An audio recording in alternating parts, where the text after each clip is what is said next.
14절에서 26절까지입니다. 요한복음 4장 16절부터 26절까지입니다. 이르시되 가서 내 남편을 불러오라. 여자가 대답하여 이르되 나는 남편이 없나이다. 예수께서 이르시되 내가 남편이 없다 하는 말이 옳도다. 너에게 남편 5이 있었고 지금 있는 자도 내 남편이 아니니 내 말이 참되도다. 여자가 이르되 주여 내가 보니 선지자로소이다. 우리 조상들은 이 산에서 예배하였는데 당신들의 말은 예배할 곳이 예루살렘에 있다 하더이다. 예수께서 이르시되 여자여 내 말을 믿으라. 이 산에서도 말고 예루살렘에서도 말고 너희가 아버지께 예배할 때가 이르리라. 너희는 알지 못하는 것을 예배하고 우리는 아는 것을 예배하노니 이는 구원이 유대인에게서 남이라. 아버지께 참되게 예배하는 자들은 영과 진리로 예배할 때가 오나니 곧 이때라. 아버지께서는 자기에게 이렇게 예배하는 자들을 찾으시느니라. 하나님은 영이시니 예배하는 자가 영과 진리로 예배할지니라. 여자가 이르되 메시아 곧 그리스도라 하는 이가 오실 줄을 내가 아노니 그가 오시면 모든 것을 우리에게 알려주시리이다. 예수께서 이르시되 내가 말하는 내가 그라 하시니라. 아멘. 지금은 고인이 되었지만 아동문학가 정채봉 작가의 만남이라고 하는 에세이에서 다음과 같은 종류의 만남이 있다라고 이야기합니다. 첫 번째로는 생선과도 같은 만남이 있습니다. 마치 비린내 나는 생선처럼 만나면 시기가 있고 질투가 있고 싸움이 있는 비린내만 남는 그런 만남, 원한만 남기는 만남, 그런 만남이 있다. 두 번째로는 풀과 같은 만남이 있습니다. 쉽게 마르고 오래가지 않는 풀처럼 처음 만났을 때에는 환호하고 있지만은 금세 잊혀버리는 만남이 있죠. 풀과 같은 만남. 세 번째로는 지우개 같은 만남이 있습니다. 만났을 때에 반갑지도 또 싫지도 않지만은 만남의 의미가 순식간에 지워져 버리는 만남, 지우개 같은 만남이 있습니다. 네 번째로는 건전지 같은 만남이 있습니다. 건전지는 그 힘이 떨어져 버리면은 버려지는 것이 건전지이죠. 마찬가지로 내게 유익한 것이 있을 때는 그러한 만남을 구하고 없을 때는 쉽게 던져버리는 만남, 그런 만남, 건전지와 같은 만남. 마지막 다섯 번째로 손수건 같은 만남이 있습니다. 손수건은 상대가 슬플 때에 눈물을 닦아주고 힘들 때에 땀을 닦아주는 것이 바로 손수건 같은 만남이라 할 수 있겠죠. 여러분, 지금 우리는 과연 어떠한 만남을 하고 있으며 그리고 앞으로 우리가 인생을 살아가면서 우리의 만남은 과연 어떤 만남이 되어야 할 것인가? 생선과도 같은 만남, 풀과 같은 만남, 지옥에 같은 만남, 건전지와 같은 만남, 아니면 누군가 힘들었을 때에 손잡아 일으켜주고 힘을 더해주는 손수건 같은 만남이 될 수 있을 것인가? 예수님은 우리를 만나주실 때에 그 만남은 손수건 같은 만남이 아닐까 싶습니다. 내 마음이 힘들고 어렵다가도 예배하고 말씀을 읽고 기도하고 찬송하다가 보면 예수님은 우리를 만나주시고 힘을 주시고 또 내가 눈물을 흘릴 때면은 그 눈물을 닦아주시는 것이죠. 그래서 예수님과 우리의 만남은 바로 손수건 같은 만남이다. 그래서 우리는 예배 드리기 전에 또 말씀을 듣고 기도하기 전에 우리는 간절히 하나님 앞에 기도해야 됩니다. 하나님, 오늘의 예배를 통해서 내가 오늘 읽는 하나님의 말씀, 내가 오늘 드리는 기도를 통해서 예수님 만나게 하여 주십시오. 늘 말씀을 드립니다. 예배드리러 오시면 반드시 은혜 받으셔야 한다라고 하는 것이고요. 그 은혜가 무엇인가? 예수님을 만나시는 겁니다. 예수님을 통해서 새로운 힘을 얻고 마음에 고통이 있다면 다 아뢰고 주가 주시는 힘과 위로를 얻게 되는 것이죠. 오늘 읽은 말씀에 등장하는 사마리아 여인은 예수님과의 만남을 갖습니다. 어제 말씀을 드렸던 것처럼 요한복음 3장에 등장하는 니고데모는 자신이 직접 예수님을 찾아가 예수님을 만나죠. 그러나 사마리아 여인은 반대입니다. 예수님이 찾아가십니다. 그리고 그 여인을 만나 주시는 겁니다. 그 필연적인 만남이에요. 예수님의 입장에서. 사마리아 여인은 의도하지 않았지만은, 계획하지 않았지만은 예수님 먼저 그를 아시고 그에게 찾아가시는 만남, 필연적인 만남. 그 만남은 단지 눈물을 닦아주고 힘을 주는 그런 만남 차원이 아니라 예수님 하나님의 아들이시고 생명이시기 때문에 그 여인에게 영원한 생명을 주시는 만남이라 할 수 있겠죠. 예수님은 그것을 4장 14절의 말씀을 보시면은 그 속에서 솟아나는 샘물이라고 말씀하셨는데 바로 그 샘물을 주시는 만남, 영원한 만남, 귀한 만남이라고 할 수 있을 것입니다. 오늘의 말씀에 예수님은 그 생수를 주시기 전에, 그 생수를 그 여인이 받기 전에 먼저 그 여인의 죄를 지적하는 것을 볼 수가 있습니다. 사도 바울이 우리에게 로마서 3장을 통해서 지적한 것처럼 모든 사람은 다 죄인입니다. 그래서 하나님의 영광에 이르지 못했죠. 의인은 없나니 하나도 없다. 모든 사람이 죄를 지어 하나님의 영광에 이르지 못했다. 그 말씀처럼 이 여인도 죄인이다 라고 하는 것이죠.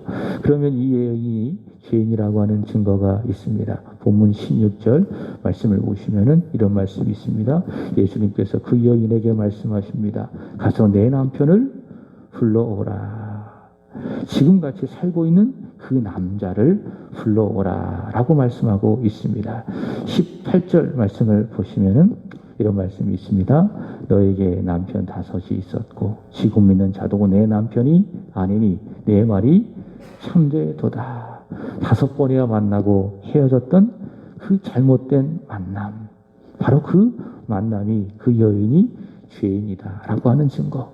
그리고 지금 그 여인이 살고 있는 그 남자도 바로 그 여인이 죄인이다 라고 하는 증거. 예수님 그를 만나 주시고 또 그에게 생수를 부어 주시기 위해서, 영원한 생명을 주시기 위해서 바로 그 여인의 죄를 지적하고 있는 것이죠. 종교개혁자 칼빈은 이 부분을 이렇게 해석을 했습니다. 그녀의 죄를 책망하심으로 그녀의 양심을 때렸다. 그 여자의 병의 근원을 더 깊이 파헤치셨다. 주님은 그녀의 죄악을 노골적으로 지적하고 있기 때문이다. 자, 그러면 이렇게 그 여인의 죄를 예수님 왜 지적하셨는가? 왜 노골적으로 그 여인의 이 죄악을 지적을 하셨는가? 그것은 주님이 생수를 주셔야 할 것이고 또 그녀는 그 주님이 주시는 생수를 받아야 하는데 마음의 밭이 그 생수를 받을 마음의 밭이 되어야 합니다. 그런데 그 마음의 밭에 죄가 가득하면 주님께서 생수를 주셔도 그 생수를 받지 못하는 것이죠. 그래서 예수님께서는 그 여인을 만나자마자 생수를 주시기를 원하는데, 영원한 생명을 주시기를 원하는데 먼저 그 여인의 죄를 지적하시고 그 여인이 그 죄로부터 돌이키기를 바라시고 그 다음에 생수를 주시는 것입니다. 여러분, 우리도 마찬가지입니다. 우리가 먼저 하나님 앞에 서면 드러나는 것이 무엇인가? 다시 말해 성령께서 나로 하여금 알게 하시는 것이 과연 무엇인가? 그것은 바로 내가 죄인이다 라고 하는 것이죠. 그리고 내가 죄를 지었다 라고 하는 것, 그것이 바로 내가 하나님 앞에 서면 깨닫게 되는 겁니다. 그래서 그 죄를 하나님 앞에 숨김없이 다 아뢰면 하나님께서는 그 회개된 마음에 예비하시고 약속하신 은혜를 부어 주시는 것입니다. 그래서 끊임없이 우리는 나를 하나님 앞에 세우고 또 돌이키고 자백하고 회개해야 됩니다. 하나님, 나는 죄인입니다. 나에게 은혜가 필요합니다. 십자가의 보혈로 나를 씻어 주시옵소서. 그렇게 우리는 고백하고 자백하며 하나님의 은혜를 구해야 되는 것입니다. 바로 그런 회개를 통해서 내 마음에 마치 좋은 밭이 되어지고 그 마음의 밭 위에 하나님은 나에게 은혜를 부어주시는 것입니다. 본문 19절의 말씀을 보시면은 자신의 죄를 정확히 다 알고 계시는 그 예수님을 만나자가 그 여자가 이렇게 이야기합니다. 여자가 이르되 주여 내가 보니 선지자로소이다. 그렇지 않겠어요? 나를 훤하게 다 알고 계시는 그 예수님 앞에 이분은 특별한 분이로구나. 나의 모든 것을 다 알고 계시는 바로 선지자가 아닐까. 이런 확신을 가지고 예수님께 이렇게 이야기하는 것이죠. 그리고 주제를 바꾸어 평소에 늘 갈급함을 가지고 있었던 예배에 대하여 묻는 것을 볼 수 있습니다. 20절 말씀을 보겠습니다. 우리 조상들은 이 산에서 예배하였는데 당신들의 말은 예배할 곳이 예루살렘에 있다 하더이다. 유대인이든지 사마리아인이든지 당시 예배에 대한 관심이 있었습니다. 그것은 무엇인가? 장소입니다. 장소. 자, 특별히 유대인들은 우리가 하나님을 예배해야 되는데 어디서 예배해야 되는가? 반드시 성전이 있는 예루살렘에서 예배해야 된다라고 이야기했습니다. 그러나 예수님께서는 이어지는 말씀을 통해서 장소가 중요한 것이 아니다 라고 말씀하고 계십니다. 21절 보겠습니다. 예수께서 이르시되 여자여 내 말을 믿으라. 이 산에서도 말고 예루살렘에서도 말고 너희가 아버지께 예배할 때가 이르리라. 예배할 때 중요한 것은 무엇이다? 장소가 아니라 예배하는 방식이다. 예배하는 방식이다. 인간의 방식으로 예배를 드려서는 안 되고 하나님의 방식으로 예배를 드려야 된다. 그것은 무엇인가? 23절 보시면은 영이지요. 진리죠. 아버지께 참되게 예배하는 자들은 영과 진리로 예배할 때가 오나니 곧 이때라. 24절도 마찬가지. 하나님은 영이시니 예배하는 자가 영과 진리로 예배할지니라. 예배할 때 중요한 것은 예루살렘에서 예배해야 된다. 또 아니면은 사마리아에서 예배해야 된다. 예배의 장소가 아니라 중요한 것은 무엇인가?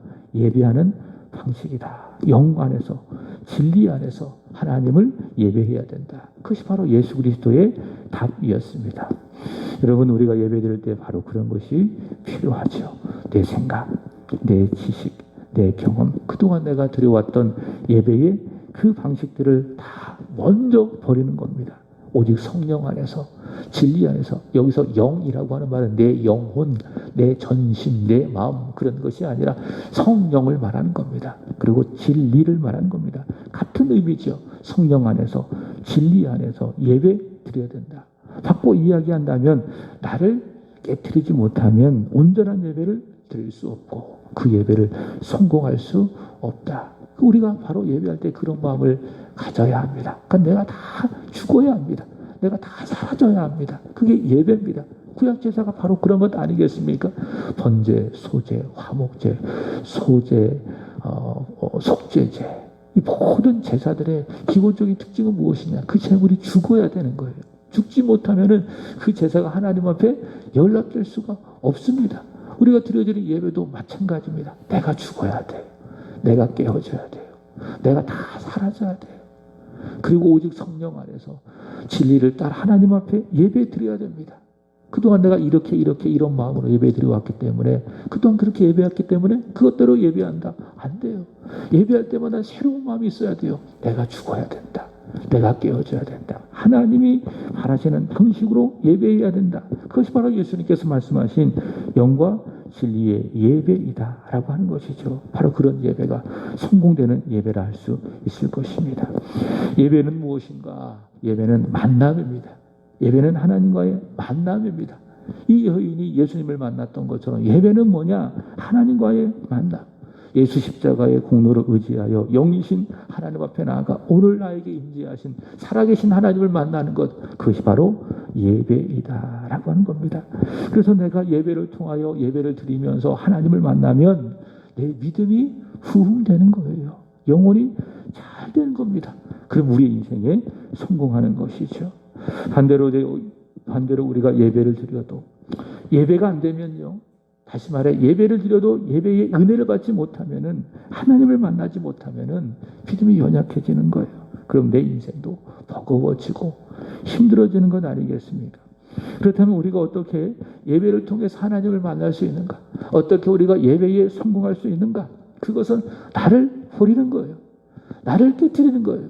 갈라디아서 2장 20절의 말씀처럼 나를 십자가 앞에 완전히 못 박는 겁니다. 그리고 오직 성령께서 이끌어 주시는 대로, 성령께서 감동하시는 대로, 진리가 나에게 말씀하신 대로 나를 온전히 그 예배에 맡겨드릴 때에 우리는 예배를 통해서 하나님을 만나게 되는 거예요. 그러니까 내가 예배 시간에 왜 은혜를 못 받느냐? 내 생각이 꽉 차 있기 때문에, 내 속에 내가 너무 많기 때문에, 내 자가 너무 충만하기 때문에, 내 생각을 버리지 못했기 때문에, 지난주에 이렇게 예배드렸고 어제도 이렇게 예배드렸기 때문에 오늘도 동일한 방식으로 내가 예배드린다라고 하는 그 내 자가 내 안에 꽉 차 있기 때문에 오늘 우리가 예배를 드리면서도 은혜를 못 받는 거예요. 그러나 나를 버리는 거예요. 나를 완전히 깨뜨리는 겁니다.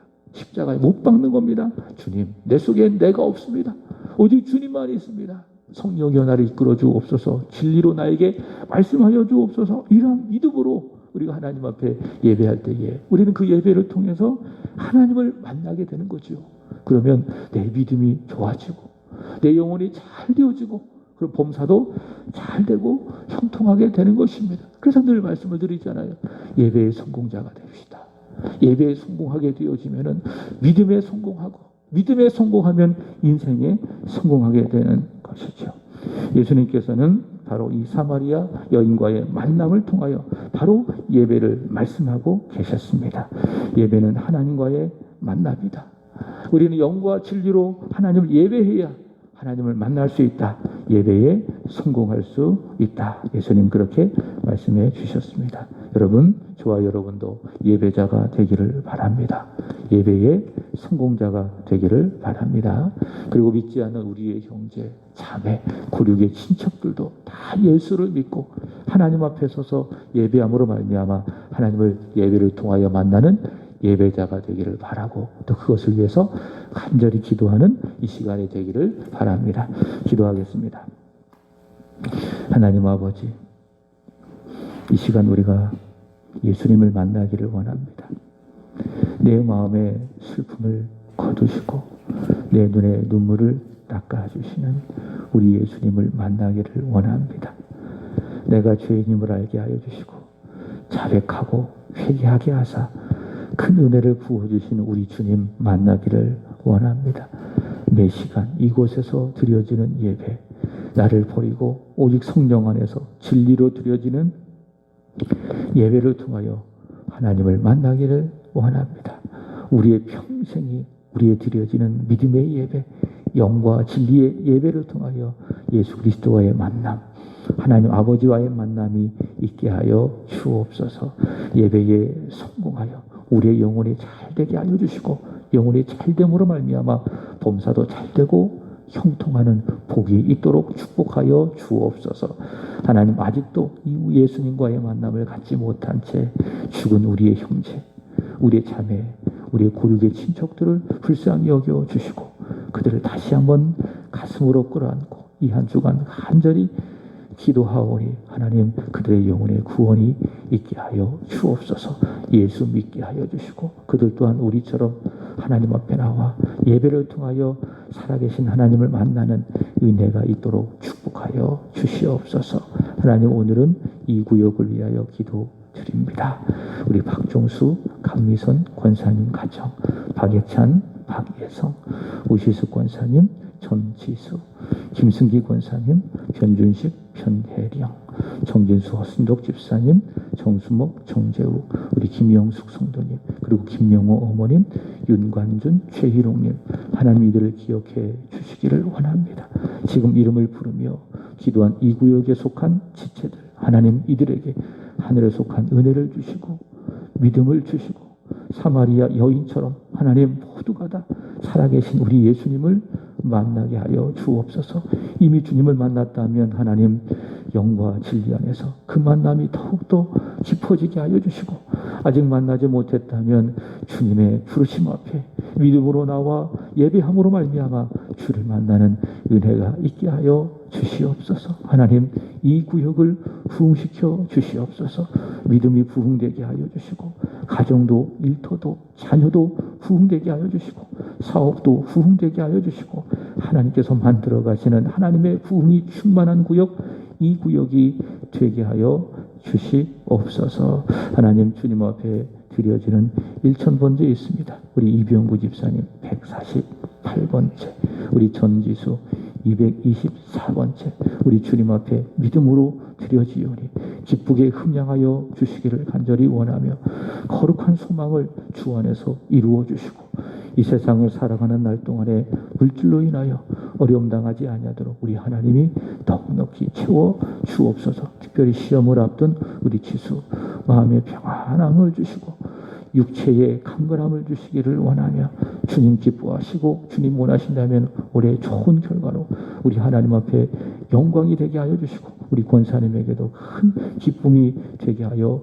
주시옵소서. 하나님, 다음 주에 입원하셔서 치료 받으시고 또 수술하시는 우리 김승기 권사님을 불쌍히 여겨 주시기를 원하며, 하나님, 그 아픈 허리를 우리 하나님 이 시간 찾아가셔서 보혈로 덮어주시기를 원하며, 아픔의 근원이 치유되고 회복될 수 있도록 은혜 도하여 주옵소서.